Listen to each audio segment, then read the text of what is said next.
അപ്പോൾ പുതിയൊരു കഥയുമായി ഞാൻ പിന്നെയും വന്നിരിക്കുകയാണ്. നിങ്ങൾ വീഡിയോ ഒന്ന് ലൈക്ക് ചെയ്തേക്കണേ. അതേപോലെ നിങ്ങളുടെ അഭിപ്രായങ്ങൾ കമൻറ്റ് ബോക്സിൽ അറിയിക്കാനും മറന്നേക്കരുതേ.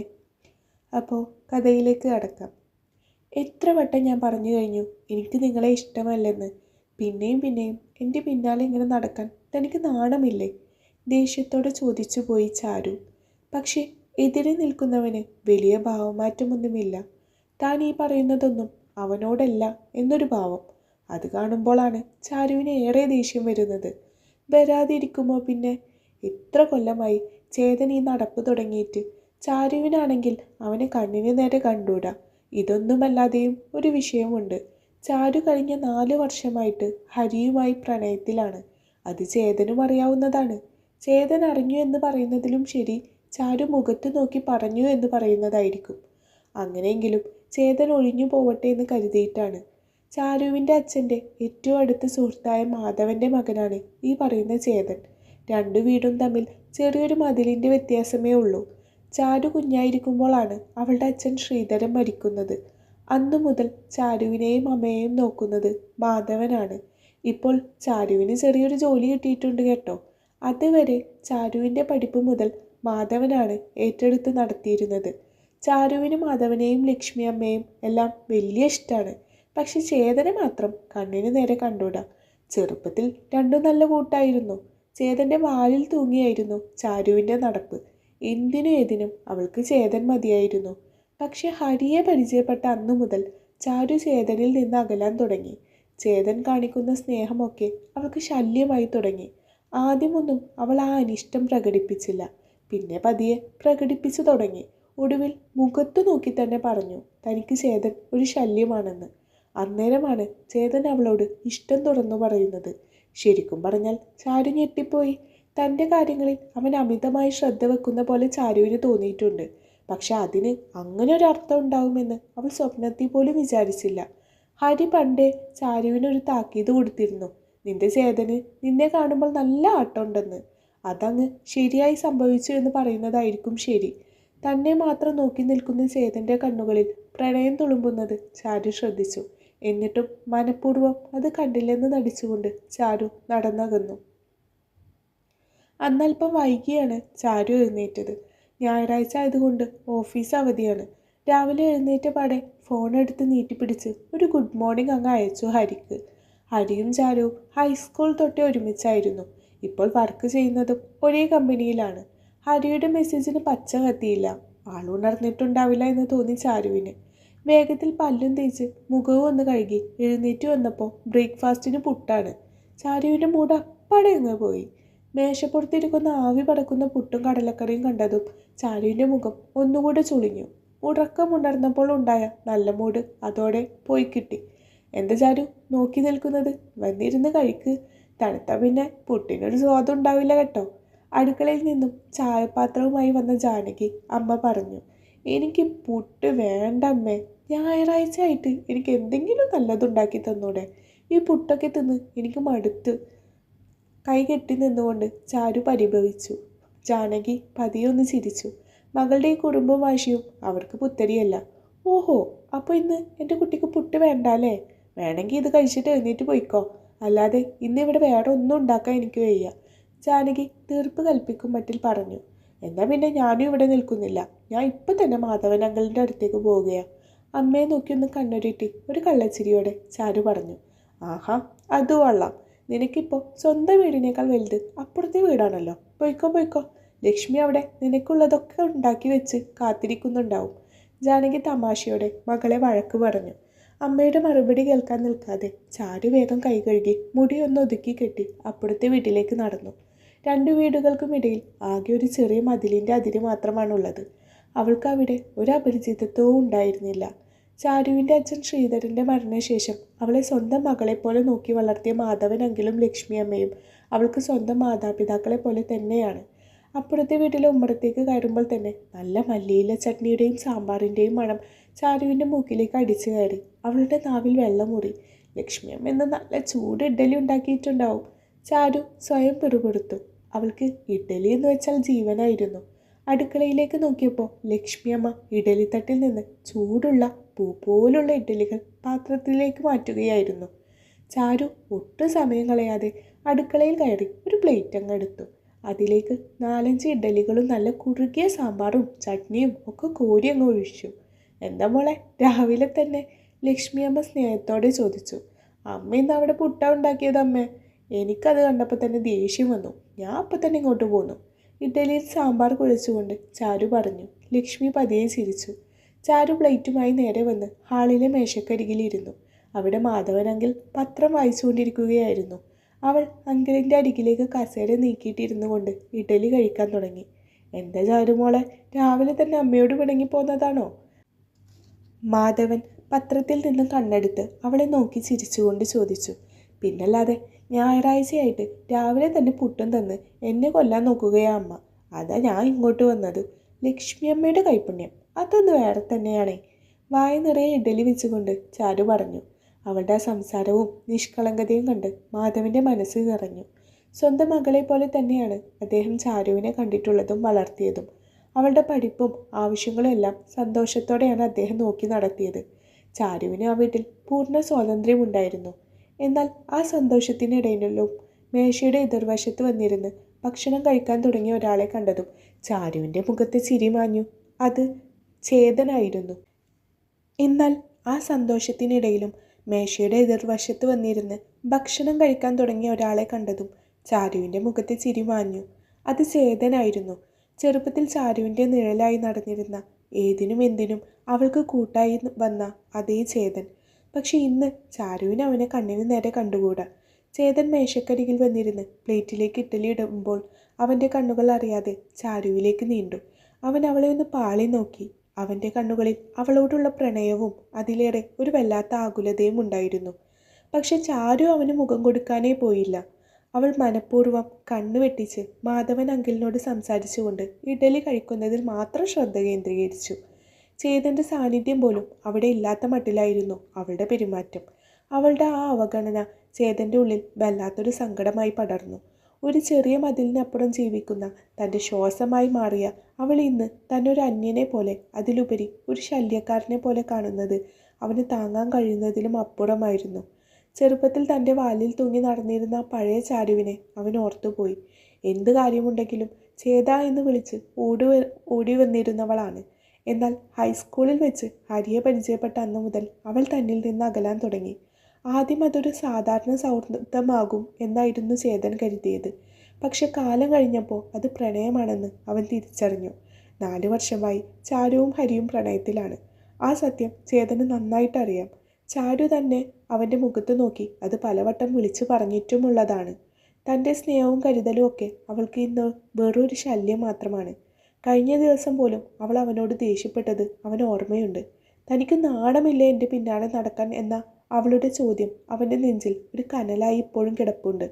അവൾ തന്നെ തീർത്തും അവഗണിക്കുന്നത് കണ്ടപ്പോൾ അവൻ്റെ ഉള്ളിൽ വല്ലാത്തൊരു ഭയം തോന്നി.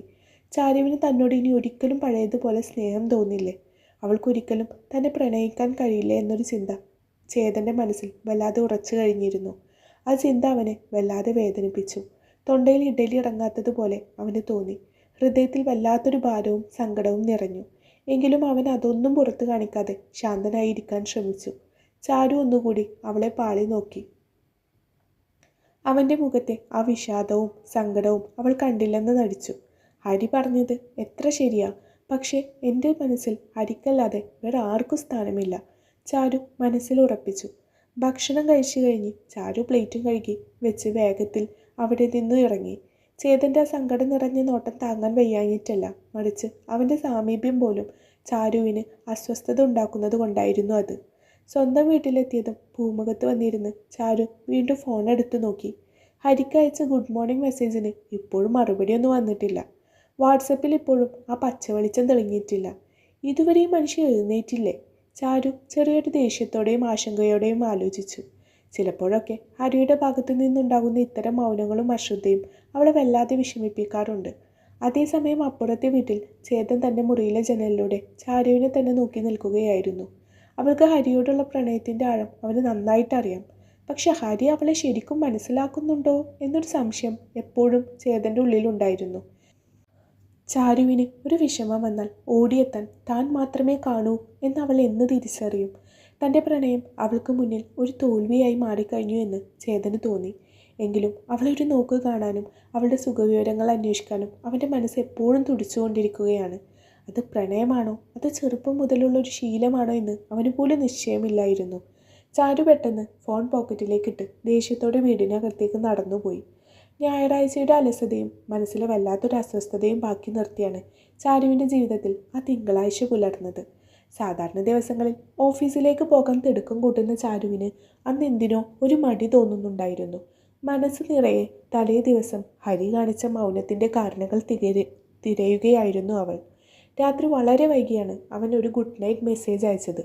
അതിൽ പതിവുണ്ടായിരുന്ന സ്നേഹപ്രകടനങ്ങളോ കുശലാന്വേഷണങ്ങളോ ഒന്നും തന്നെ ഉണ്ടായിരുന്നില്ല. കുളിച്ചൊരുങ്ങി ഒരു കുർത്തയും ധരിച്ച് കണ്ണാടിയുടെ മുന്നിൽ നിൽക്കുമ്പോഴും ചാരുവിൻ്റെ ചിന്തകൾ കാടുകയറി. ബസ്സിലിരിക്കുമ്പോഴും ചാരുവിൻ്റെ കൈകൾ ഫോണിൽ തന്നെയായിരുന്നു. ഹരി ഇപ്പോഴും ഓൺലൈനിൽ വന്നിട്ടില്ല. ഒരു പക്ഷേ അവൻ ഓഫീസിലേക്ക് വരികയായിരിക്കുമെന്ന് കരുതി അവൾ സ്വയം ആശ്വസിപ്പിക്കാൻ ശ്രമിച്ചു. ഓഫീസിലെത്തി പഞ്ച് ചെയ്ത് സീറ്റിലേക്ക് ഇരിക്കുമ്പോൾ സമയം 9:30 കഴിഞ്ഞിരുന്നു. ചാരു ജോലിയിൽ ശ്രദ്ധിക്കാൻ ശ്രമിച്ചെങ്കിലും അവളുടെ കണ്ണുകൾ ഇടയ്ക്കിടെ ക്യാബിൻ്റെ പ്രവേശന കവാടത്തിലേക്ക് നീണ്ടുകൊണ്ടിരുന്നു. 10 മണിയോടെയാണ് ഹരി ഓഫീസിലേക്ക് കയറി വന്നത്. നീല ഷർട്ടും കറുത്ത പാൻറ്റും അണിഞ്ഞ് പതിവ് ഭംഗിയോടെ അവൻ നടന്നു വരുന്നത് കണ്ടപ്പോൾ ചാരുവിൻ്റെ മുഖത്ത് നേരിയൊരു പുഞ്ചിരി വിരിഞ്ഞു. അവൻ നേരെ അവളുടെ സീറ്റിനടുത്തേക്ക് വന്നു. ഗുഡ് മോർണിംഗ് ചാരു. ബാഗ് ടേബിളിൽ വെച്ചുകൊണ്ട് ഹരി പതിയെ പറഞ്ഞു. Good morning. ചാരുവിൻ്റെ സ്വരത്തിൽ ചെറിയൊരു പരിഭവം കലർന്നിരുന്നു. അവൻ തൻ്റെ സിസ്റ്റം ഓൺ ചെയ്യുന്ന തിരക്കിലേക്ക് നീങ്ങി. ചാരു അവനെ തന്നെ നോക്കിയിരുന്നു. തൻ്റെ മുഖത്തെ മാറ്റം അവൻ ശ്രദ്ധിക്കുമെന്നായിരുന്നു അവൾ കരുതിയത്. എന്നാൽ ഹരി അതൊന്നും കണ്ട മട്ടേ കാണിച്ചില്ല. അവസാനം സഹി കെട്ട് ചാരു തന്നെ ആ ചോദ്യം ചോദിച്ചു. നീ ഇന്നലെ എന്താ എന്നെ വിളിക്കാതിരുന്നത്? ഞാൻ രാവിലെ ഒരു മെസ്സേജ് അയച്ചതാ, നീ അതുപോലും നോക്കിയില്ല. രാത്രി ഒരു മെസ്സേജ് അയച്ചു, അതിനുശേഷം ഫോൺ വിളിച്ചതുമില്ല. ഹരി കീബോർഡിൽ ടൈപ്പ് ചെയ്യുന്നത് നിർത്തി ചാരുവിനെ ഒന്ന് നോക്കി. അവൻ്റെ മുഖത്ത് യാതൊരുവിധ കുറ്റബോധവും ഉണ്ടായിരുന്നില്ല. പകരം ഒരു തരം ലാഘവത്വമാണ് അവൻ മറുപടി കൊടുത്തത്. എപ്പോഴും ഇങ്ങനെ വിളിച്ചിരിക്കാൻ പറ്റുമോ ചാരു? എനിക്ക് എൻ്റേതായ തിരക്കുകൾ ഉണ്ടാവില്ലേ? ഒരു ഞായറാഴ്ച അല്ലേ, എനിക്കും കുറച്ച് പേഴ്സണൽ കാര്യങ്ങൾ കാണില്ലേ? നീ ഇതിങ്ങനെ ഒരു വലിയ പ്രശ്നമാക്കുന്നത് എന്തിനാണ്? ഹരിയുടെ മറുപടി ചാരുവിൻ്റെ നെഞ്ചിൽ ഒരു മുനയായി തറച്ചു. പണ്ടൊക്കെ 1 മണിക്കൂർ സംസാരിച്ചില്ലെങ്കിൽ പരിഭവിച്ചിരുന്ന ഹരിയാണ് ഇപ്പോൾ വളരെ നിസ്സാരമായി എൻ്റേതായ തിരക്കുകൾ എന്ന് പറയുന്നത്. ഒരു 2 മിനിറ്റ് പോലും നിനക്ക് കിട്ടിയില്ല ഹരി. ചാരുവിൻ്റെ ശബ്ദം അല്പം ഇടറി. ഓ, നീ വീണ്ടും തുടങ്ങല്ലേ ചാരു. എനിക്ക് രാവിലെ തന്നെ ഈ വക സെൻറ്റിമെൻറ്റ്സ് കേൾക്കാൻ വയ്യ. നീ നിൻ്റെ വർക്കിൽ ശ്രദ്ധിക്ക്. എനിക്കിവിടെ ഒരുപാട് ഫയലുകൾ തീർക്കാനുണ്ട്. ഹരിയുടെ സ്വരത്തിൽ അക്ഷമ പ്രകടമായിരുന്നു. ചാരു ഒന്നും മിണ്ടാതെ തൻ്റെ സിസ്റ്റത്തിലേക്ക് കണ്ണുകൾ നട്ടു. അവളുടെ കണ്ണുകൾ നിറയാൻ ആഞ്ഞു നിന്നു. എങ്കിലും സഹപ്രവർത്തകർ കാണാതിരിക്കാൻ അവൾ അത് കടിച്ചമർത്തി. ഹരിക്ക് പണ്ടത്തെ പോലെ എന്നോട് സ്നേഹമില്ലേ? അതോ ജോലി തിരക്ക് കാരണം അവൻ മാറിപ്പോയതാണോ? അവൾ മനസ്സിൽ ചിന്തിച്ചുകൊണ്ടിരുന്നു. അതിനിടയിലാണ് ഓഫീസിലെ പ്രൊജക്ട് മാനേജർ സുധീഷ് സാർ അങ്ങോട്ട് നടന്നു വരുന്നത്. അദ്ദേഹത്തോടൊപ്പം ഒരു പുതിയ പെൺകുട്ടിയും ഉണ്ടായിരുന്നു. വെളുത്തു മെലിഞ്ഞ് ചുരുണ്ട മുടിയുള്ള മോഡേൺ വസ്ത്രധാരണം ചെയ്ത ഒരു സുന്ദരി പെൺകുട്ടി. ഹലോ ഹരി. ഹലോ ചാരു, മീറ്റ് വേദ.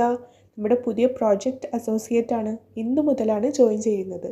ഹരി, നീ അല്ലേ പ്രോജക്റ്റ് ലീഡ് ചെയ്യുന്നത്? സോ വേദക്ക് കാര്യങ്ങളൊക്കെ ഒന്ന് വിശദീകരിച്ച് കൊടുക്കണം കേട്ടോ, സുധീഷ് സാർ പറഞ്ഞു. തീർച്ചയായും സാർ, ഞാൻ നോക്കിക്കോളാം. ഹരി എഴുന്നേറ്റ് നിന്ന് വളരെ പ്രസന്നതയോടെ പറഞ്ഞു. ചാരുവിനോട് സംസാരിച്ചപ്പോൾ ഉണ്ടായിരുന്ന ആ ക്ഷമയോ ദേഷ്യമോ ഒന്നും ഇപ്പോൾ അവൻ്റെ മുഖത്തില്ല. Hi Hari. Hi, I am Veda. Nice to meet you. ആ പെൺകുട്ടി വളരെ ആത്മവിശ്വാസത്തോടെ ഹരിക്ക് നേരെ കൈനീട്ടി. Hi Veda, welcome to our team. Hari അവളുടെ കൈകളിൽ പിടിച്ചുകൊണ്ട് മനോഹരമായി പുഞ്ചിരിച്ചു. ശേഷം അവൻ ചാരുവിനെ അവൾക്ക് പരിചയപ്പെടുത്തി. ഇത് ചാരുലത, നമ്മുടെ ടീം മെമ്പറാണ്. വേദ ചാരുവിനെ നോക്കിയൊന്ന് പുഞ്ചിരിച്ചു. ചാരുവും ഒരു ചിരി തിരിച്ചു നൽകി. സുധീഷ് സാർ പോയതിനു ശേഷം ഹരി വേദയെ അവളുടെ സീറ്റിലേക്ക് ഇരുത്തി. അത് ഹരിയുടെ സീറ്റിന് തൊട്ടടുത്ത് തന്നെയായിരുന്നു. പിന്നീട് അങ്ങോട്ട് ഹരിയുടെ മുഴുവൻ ശ്രദ്ധയും വേദയിലായിരുന്നു. ഓഫീസിലെ പ്രൊജക്റ്റുകളെക്കുറിച്ചും കമ്പനിയുടെ രീതികളെക്കുറിച്ചും അവൻ അവൾക്ക് വളരെ താല്പര്യത്തോടെ വിവരിച്ചു കൊടുക്കാൻ തുടങ്ങി. ഇടയ്ക്കൊക്കെ വേദ പൊട്ടിച്ചിരിക്കുന്നുണ്ടായിരുന്നു. ഹരി സാധാരണ മറ്റുള്ളവരോട് ഇത്ര പെട്ടെന്ന് ഇണങ്ങുന്ന കൂട്ടത്തിലല്ല. എന്നാൽ വേദയോട് അവൻ സംസാരിക്കുന്ന രീതി കണ്ടപ്പോൾ ചാരുവിന് എന്തോ ഒരു അസ്വസ്ഥത തോന്നി. അവൾക്ക് തൻ്റെ ജോലിയിൽ ഒട്ടും ശ്രദ്ധിക്കാൻ കഴിഞ്ഞില്ല. വേദക്ക് ലഞ്ച് ടൈമിൽ നമ്മുടെ കഫ്റ്റീരിയ ഒക്കെ ഒന്ന് കാണിച്ചു തരാം. ഇവിടെ നല്ല ഫുഡ് കിട്ടുന്ന സ്പോട്ട്സൊക്കെ ഉണ്ട്. ഹരി പറയുന്നത് ചാരു കേട്ടു. സാധാരണ ലഞ്ച് ബ്രേക്കിന് ഹരിയും ചാരുവും ഒരുമിച്ചാണ് പോകാറുള്ളത്. എന്നാൽ ഇന്ന് ഹരി വേദയോട് സംസാരിക്കുന്ന തിരക്കിൽ ചാരു അവിടെ ഇരിക്കുന്നത് പോലും മറന്നുപോയ പോലെ തോന്നി. വേദ ഓരോ സംശയങ്ങൾ ചോദിക്കുമ്പോഴും ഹരി വളരെ അടുത്ത് ചെന്ന് അവളുടെ സിസ്റ്റത്തിലേക്ക് നോക്കി കാര്യങ്ങൾ പറഞ്ഞു കൊടുക്കുന്നുണ്ടായിരുന്നു.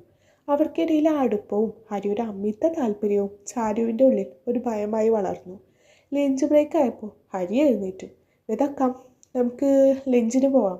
എന്നിട്ട് അവൻ ചാരുവിനെ ഒന്ന് നോക്കി. ചാരു, നീ വരുന്നില്ലേ? ഞാൻ ഞാൻ ഇപ്പോൾ വരാം, എനിക്ക് ഈ വർക്കൊന്ന് തീർക്കാനുണ്ട്, ചാരു മനഃപൂർവ്വം പറഞ്ഞു. ഹരി തന്നെ നിർബന്ധിക്കുമെന്നാണ് അവൾ കരുതിയത്. ഓക്കെ, എന്നാൽ ഞങ്ങൾ ഇറങ്ങുകയാണ്, നീ വേഗം വാ. ഹരി ഒട്ടും നിർബന്ധിക്കാതെ വേദയുമായി പുറത്തേക്ക് നടന്നു. അവർ രണ്ടുപേരും ചിരിച്ച് സംസാരിച്ചു കൊണ്ട് പോകുന്നത് ചാരു നോക്കി നിന്നു. അവളുടെ ഹൃദയം വല്ലാതെ വേദനിച്ചു. കഴിഞ്ഞ 4 വർഷത്തെ പ്രണയത്തിനിടയിൽ ഹരിയിൽ നിന്ന് ഇങ്ങനെയൊരു അനുഭവം അവൾക്ക് ഇതാദ്യമായിട്ടായിരുന്നു. തന്നേക്കാൾ കൂടുതൽ അവൻ വേദയോട് സംസാരിക്കാൻ താല്പര്യം കാണിക്കുന്നത് പോലെ അവൾക്ക് തോന്നി. അവൾ എത്തിയപ്പോൾ കണ്ടത് ഒരു മേശയ്ക്ക് ഇരുവശത്തുമായി ഇരുന്ന് സംസാരിക്കുന്ന ഹരിയെയും വേദയുമാണ്. വേദ പറയുന്ന എന്തോ കേട്ട് ഹരി ഉച്ചത്തിൽ ചിരിക്കുകയായിരുന്നു. ചാരുവിന് അവിടെ നിൽക്കാൻ പോലും തോന്നിയില്ല. അവൾ ദൂരെയുള്ള മറ്റൊരു ടേബിളിൽ തനിച്ചിരുന്നു. ഭക്ഷണം അവളുടെ തൊണ്ടയിലൂടെ ഇറങ്ങുന്നുണ്ടായിരുന്നില്ല. മനസ്സ് വല്ലാതെ അസ്വസ്ഥമായപ്പോൾ ചാരു സ്വയം ചിന്തിക്കാൻ തുടങ്ങി. ഞാൻ വെറുതെ ഓരോന്ന് ചിന്തിച്ചു കൂട്ടുകയാണ്. ഹരി ഈ ടീമിൻ്റെ ലീഡറാണ്. പുതിയതായി വന്ന ഒരാൾക്ക് കാര്യങ്ങൾ പറഞ്ഞു കൊടുക്കേണ്ടത് അവൻ്റെ ഉത്തരവാദിത്തമല്ലേ? വേദൊരു പുതിയ കുട്ടിയല്ലേ? അവളോട് സൗഹൃദപരമായി പെരുമാറുന്നത് ഒക്കെ സ്വാഭാവികമല്ലേ? ഞാൻ എന്തിനാണ് ഇങ്ങനെ അസൂയപ്പെടുന്നത്? അവൾ തൻ്റെ മനസ്സിനെ ശാന്തമാക്കാൻ ശ്രമിച്ചു. ഹരിക്ക് എന്നെ ജീവനാണ്. അവൻ എന്നെ ഒരിക്കലും വഞ്ചിക്കില്ല. ഇതൊക്കെ എൻ്റെ വെറും തോന്നലുകളാണ്. അവൾ സ്വയം പറഞ്ഞ് മനസ്സിലാക്കാൻ ശ്രമിച്ചെങ്കിലും അപ്പുറത്തിരുന്ന് വേദയുടെ മുഖത്തേക്ക് നോക്കി എന്തോ തമാശ പറയുന്ന ഹരിയെ കണ്ടപ്പോൾ ചാരുവിൻ്റെ ഉള്ളിലെ ആ ഭയം പൂർണ്ണമായും വിട്ടുമാറിയിരുന്നില്ല. ഒരു അദൃശ്യമായ കാർമേഘം തങ്ങളുടെ പ്രണയത്തിന് മേൽ ഉരുണ്ടുകൂടുന്നുണ്ടോ എന്ന് അവൾക്ക് ഭയപ്പെട്ടു. മാസങ്ങൾ പിന്നെയും കടന്നുപോയി. ഓഫീസിലെ സാഹചര്യങ്ങൾ ചാരുവിന് വല്ലാത്തൊരു നീറ്റലായി മാറിക്കൊണ്ടിരുന്നു. വേദയും ഹരിയും തമ്മിലുള്ള സൗഹൃദം പ്രൊഫഷണൽ പരിധി കടന്ന് അമിതമായ അടുപ്പത്തിലേക്ക് നീങ്ങുന്നതായി ചാരുവിന് തോന്നി. പ്രോജക്റ്റ് മീറ്റിങ്ങുകളിലും അവർ തമ്മിലുള്ള ചിരിതമാശകളും ലഞ്ച് ബ്രേക്കുകളിൽ അവർ മാത്രം പങ്കുവെക്കുന്ന തമാശകളും ചാരുവിനെ വല്ലാതെ അസ്വസ്ഥമാക്കി. ചാരു ഹരിയോട് പലതവണ ഇക്കാര്യം ചോദിച്ചു. ഹരി, വേദയോട് നീ കാണിക്കുന്ന ഈ അമിതമായ അടുപ്പം എനിക്ക് അലോസരം ഉണ്ടാക്കുന്നുണ്ട്. അത് കുറച്ചുകൂടി ഒരു പ്രൊഫഷണൽ പരിധിയിൽ വെച്ചൂടെ എന്ന അവളുടെ ചോദ്യത്തിന് ചാരു, നിനക്ക് സംശയരോഗമാണ്. ഓരോന്ന് ആലോചിച്ച് നീ സ്വന്തം സമാധാനം കളയരുത്. ഇങ്ങനെയുള്ള ബാലിഷ്യമായ കാര്യങ്ങൾ പറഞ്ഞ് എന്നെ ശല്യം ചെയ്യരുത് എന്നായിരുന്നു അവൻ്റെ സ്ഥിരം മറുപടി. അവൻ അവളിൽ നിന്ന് ഒഴിഞ്ഞു മാറി. അവളുടെ സ്നേഹം അവന് വെറും ബാധ്യതയായി മാറിത്തുടങ്ങി. അന്ന് മാധവൻ അങ്കിളിൻ്റെയും ലക്ഷ്മി അമ്മയുടെയും 30ാം വിവാഹ വാർഷികമായിരുന്നു. വീട്ടിൽ ചെറിയൊരു ആഘോഷം സംഘടിപ്പിച്ചിട്ടുണ്ട്. ചാരു അവർക്കായി പ്രത്യേകമായി തയ്യാറാക്കിയ ഒരു സമ്മാനവുമായി അപ്പുറത്തെ വീട്ടിലേക്ക് ചെന്നു. വീടാകെ വെളിച്ചം കൊണ്ട് അലങ്കരിച്ചിരുന്നു. മാധവനും ലക്ഷ്മിയും അതിഥികൾക്കൊപ്പം സന്തോഷത്തോടെ സംസാരിച്ച് നിൽക്കുകയായിരുന്നു. എല്ലാവരുടെയും ഇടയിൽ ആ സന്തോഷം കണ്ട് ചാരുവിൻ്റെ മനസ്സിലെ സങ്കടം അല്പം കുറഞ്ഞു. എങ്കിലും ഹരിയുമായുള്ള അസ്വസ്ഥതകൾ അവളുടെ മുഖത്ത് തെളിഞ്ഞു നിന്നിരുന്നു. പാർട്ടിയുടെ തിരക്കുകളിൽ നിന്ന് ഒഴിഞ്ഞു മാറി അവൾ പിൻവശത്ത് വന്നിരുന്നു. ഹരിയെ വിളിച്ചിട്ടും അവൻ വന്നില്ല എന്നതും അവളുടെ മനസ്സിനെ വല്ലാതെ വേദനിപ്പിച്ചു. തനിച്ചിരിക്കുന്ന ചാരുവിൻ്റെ അടുത്തേക്ക് ആരാണ് വന്നതെന്ന് അവൾ അറിഞ്ഞില്ല. ഒരു നിഴൽ പതിഞ്ഞപ്പോൾ അവൾ തലയുയർത്തി നോക്കി. അത് ചേതനായിരുന്നു. അവൻ്റെ മുഖത്ത് പതിവുള്ള ഗൗരവം ഉണ്ടായിരുന്നില്ല. എന്താ ഇവിടെ തനിച്ചിരിക്കുന്നത്? എല്ലാവരും അകത്തല്ലേ? ചേതൻ മെല്ലെ ചോദിച്ചു. ചാരു അവനെ ഒന്ന് നോക്കി. മുഖം തിരിക്കാൻ തോന്നിയെങ്കിലും അവൻ്റെ ശബ്ദത്തിലെ സൗമ്യത അവളിൽ അത്ഭുതം ജനിപ്പിച്ചു. എത്ര താൻ കയർത്ത് സംസാരിച്ചാലും ചേതൻ ഇങ്ങനെയേ തന്നോട് പെരുമാറിയിട്ടുള്ളൂ. ഒന്നുമില്ല, വെറുതെ ഇവിടെ ഇരുന്നു എന്നേ ഉള്ളൂ, അവൾ ഒഴിഞ്ഞു മാറിക്കൊണ്ട് പറഞ്ഞു. നിന്റെ കണ്ണുകൾ നുണ പറയുന്നില്ല ചാരു. നീ വല്ലാതെ വിഷമിച്ചിരിക്കുകയാണെന്ന് എനിക്ക് മനസ്സിലാവുന്നുണ്ട്. ഹരിയാണോ അതിന് കാരണം? അവൻ നിന്നെ വേദനിപ്പിക്കുന്നുണ്ടോ? ചേതൻ ചോദിച്ചത് അവൾ ഒട്ടും പ്രതീക്ഷിച്ചില്ല. ചാരു ഒന്ന് ദേഷ്യത്തോടെ അവനെ നോക്കി. എനിക്കുണ്ടായ വിഷമത്തിന് എന്താ നിനക്ക് എന്തിൻ്റെയാടാ എൻ്റെ കാര്യത്തിൽ ഇത്ര ശ്രദ്ധിക്കാൻ? ഞാൻ എന്ത് ചെയ്യണം, എന്ത് പറയണമെന്ന് തീരുമാനിക്കാൻ എനിക്ക് കഴിവുണ്ട്. നിനക്ക് നിൻ്റെ കാര്യം നോക്കി പോയിക്കൂടെ? അവൾ പരുഷമായി സംസാരിച്ചിട്ടും ചേതൻ ദേഷ്യപ്പെട്ടില്ല. മറിച്ച് അവൻ്റെ കണ്ണുകളിൽ ഒരു വല്ലാത്ത നൊമ്പരം നിറഞ്ഞു. അവൻ ദൂരേക്ക് നോക്കി മെല്ലെ പറഞ്ഞു. എനിക്കും സങ്കടം വരും ചാരു. നിൻ്റെ കണ്ണൊന്ന് നിറഞ്ഞാൽ, നിൻ്റെ മുഖം ഒന്ന് വാടിയാൽ എനിക്ക് കിടന്നാൽ പോലും ഉറക്കം വരത്തില്ല. എനിക്ക് എൻ്റെ സ്വന്തം വേദനയേക്കാൾ വലുതാണ് അതൊക്കെ. നീ കരയുന്നത് കാണാൻ എനിക്ക് കഴിയില്ല. ഇന്നു മുതലല്ല, ചെറുപ്പം തൊട്ടേ ഞാൻ അങ്ങനെയല്ലേ. ചാരു സ്തബ്ധയായിപ്പോയി. അവൻ്റെ ആ വാക്കുകളുടെ ആത്മാർത്ഥത. എന്തിനാണ് ഈ മനുഷ്യൻ തന്നെ ഇത്രയേറെ സ്നേഹിക്കുന്നത്? താൻ അവനെ ഇത്ര അവഗണിച്ചിട്ടും പരിഹസിച്ചിട്ടും അവൻ്റെ പ്രണയത്തെ ശല്യമായി കണ്ടിട്ടും അവൻ തനിക്ക് വേണ്ടി ഇത്രയും ഒരുങ്ങുന്നത് എന്തുകൊണ്ടാണ്? അവൾ അവൻ്റെ മുഖത്തേക്ക് നോക്കി. അവിടെ പ്രണയം മാത്രമായിരുന്നു, പകയില്ലായിരുന്നു. ആദ്യമായി ചാരുവിന് താൻ തെറ്റാണോ എന്ന് തോന്നിപ്പോയി. ഹരി തന്നിൽ നിന്ന് അകന്നു പോകുമ്പോൾ താൻ തളർന്നു പോകുന്നത് സ്വാഭാവികമാണ്. പക്ഷേ ഈ നിമിഷത്തിൽ ചേതൻ്റെ ഈ കരുതൽ അവൾക്ക് നൽകിയ ആശ്വാസം വളരെ വലുതായിരുന്നു. നീ നീ എന്തിനാണ് എന്നെ ഇത്രയേറെ സ്നേഹിക്കുന്നത്? എനിക്കതിൻ്റെ ആവശ്യമില്ല ചേതൻ. അവളുടെ ശബ്ദം നേർത്തു കഴിഞ്ഞിരുന്നു. ചേതൻ പതിയെ എഴുന്നേറ്റു. അവൻ നടന്നു നീങ്ങുന്നത് നോക്കി ചാരു അവിടെ തന്നെ ഇരുന്നു. ഹരിയുടെ അവഗണനയും ചേതൻ്റെ ഈ കരുതലും അവളെ വല്ലാതെ ആശയക്കുഴപ്പത്തിലാക്കി. താൻ തേടിപ്പോയ പ്രണയമാണോ അതോ തൻ്റെ മുന്നിൽ തന്നെയുള്ള ഈ പ്രണയമാണോ യഥാർത്ഥമെന്ന വലിയ ചോദ്യം അവളിൽ ഉയർന്നു വന്നു. ആ രാത്രിയിലെ ആ സംഭാഷണം ചാരുവിൻ്റെ മനസ്സിനെ വല്ലാതെ പിടിച്ചുലച്ചു. മാസങ്ങൾ പിന്നെയും കഴിഞ്ഞുപോയി. ചാരുവിൻ്റെ ജീവിതം ഒരു മരുഭൂമി പോലെ വരണ്ടുണങ്ങാൻ തുടങ്ങിയിരുന്നു.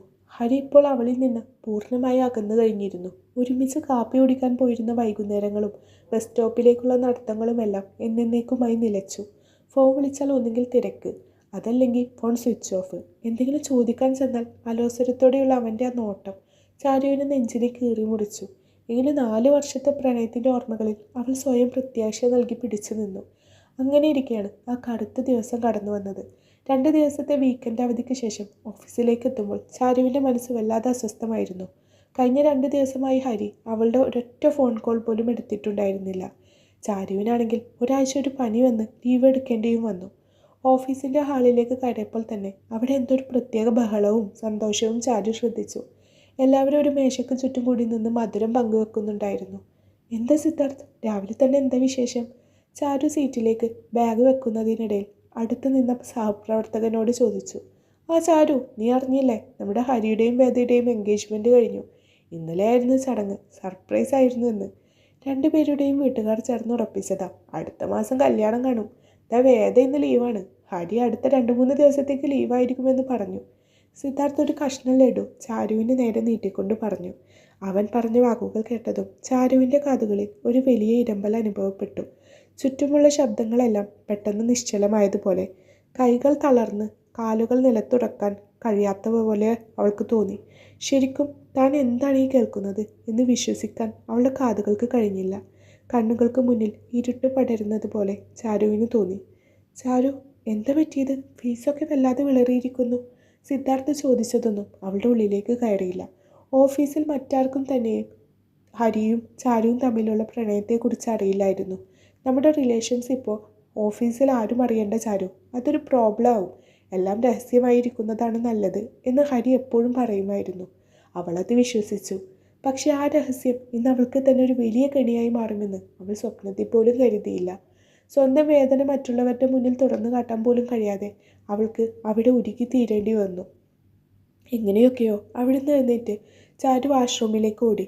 വാതിലടച്ച് ആരും കേൾക്കാതെ അവൾ പൊട്ടിക്കരഞ്ഞു. നെഞ്ചു പൊട്ടുന്ന വേദനയായിരുന്നു അത്.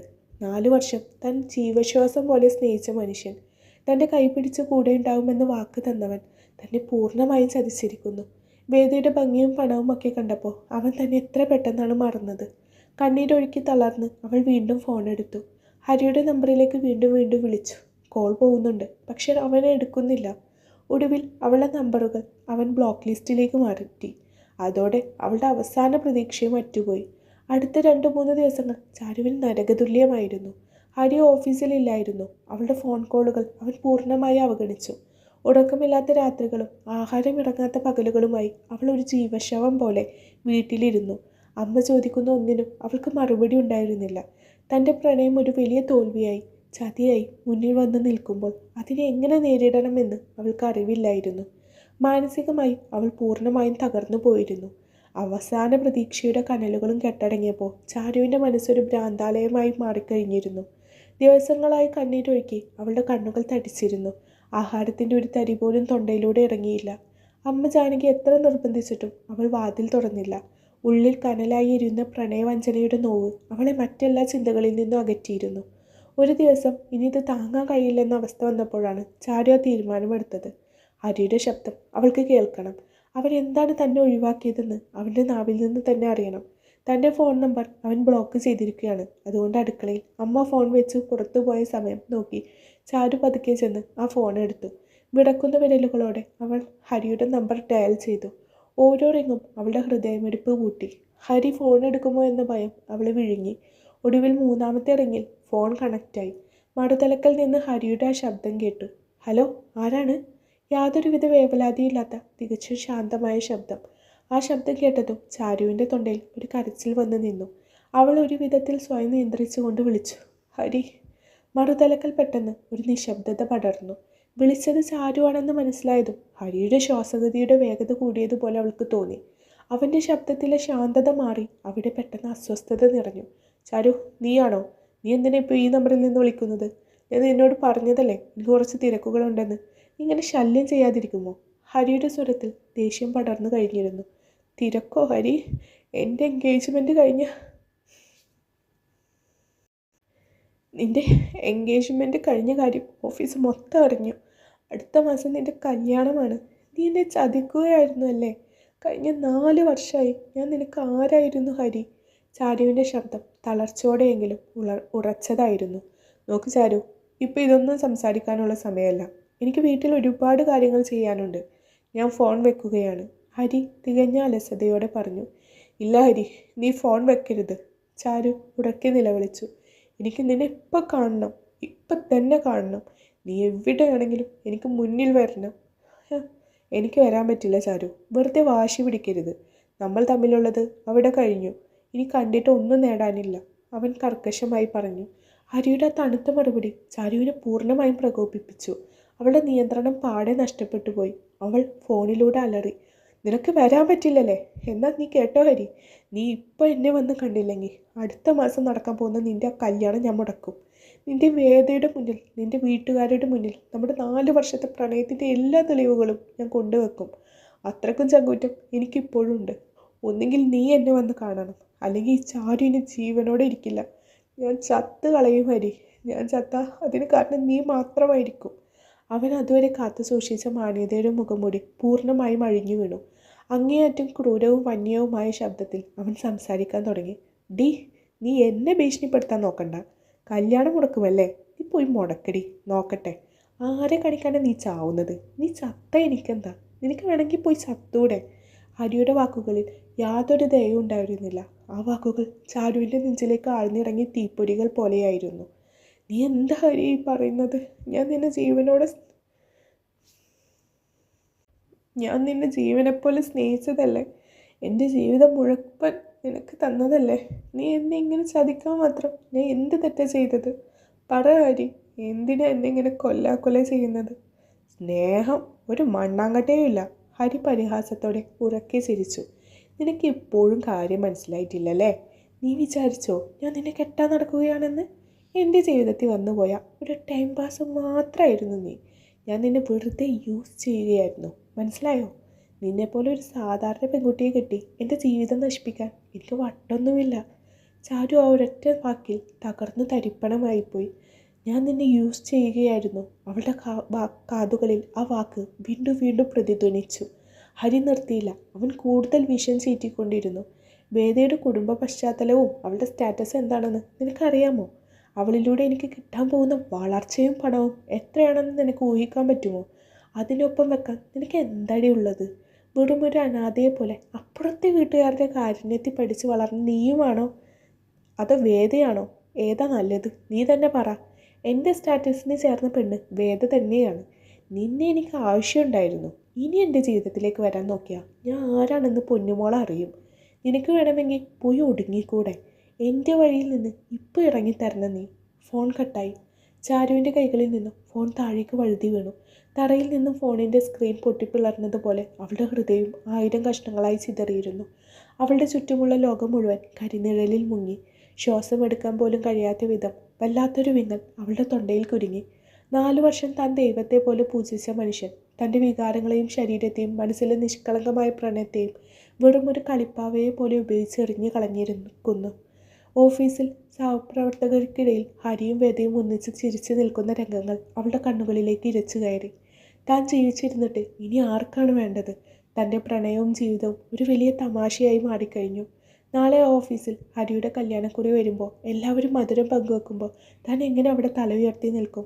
അമ്മയോട് എന്ത് പറയും? ജീവിതം മുഴുവൻ ഇരുട്ടായി മാറിയതുപോലെ ചാരുവിന് തോന്നി. ഈ ലോകത്ത് തനിക്കിന് ആരുമില്ലെന്ന വല്ലാത്തൊരു ഏകാന്തത അവളെ വരിഞ്ഞു മുറുക്കി. ഇനി ജീവിച്ചിരുന്നിട്ട് ഒരു കാര്യമില്ല. തൻ്റെ ശ്വാസം ഇവിടെ വെച്ച് നിലക്കുന്നതാണ് നല്ലത്.